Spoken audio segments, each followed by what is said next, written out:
A 21st century factory where one overheating machine, we're told, sparked flames that tore through the building and took lives.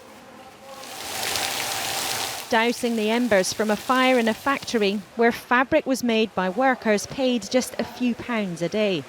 A mill that made cloth to be turned to clothes for some of our biggest brands. This man's friend could not escape. His singed ID card, a record that he was here.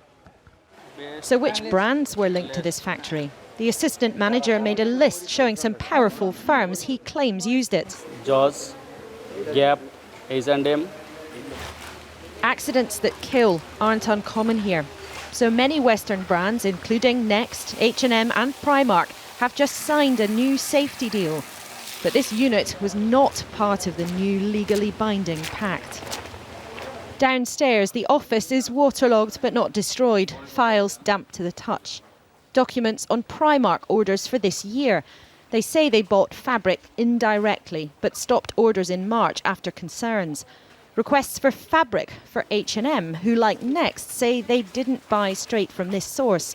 And Gap fabric samples for boys and girls' jeans. So far, they've refused to comment. Exhausted firemen might not have known whose merchandise they spent hours trying to save. But while the workers live their lives thousands of miles from our high streets, they were certain whose supply chain they were part of.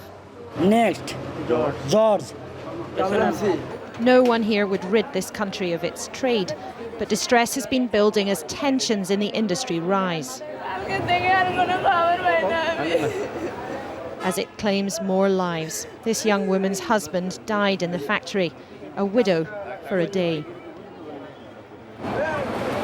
Our retailers can't shut out the attention when things go wrong.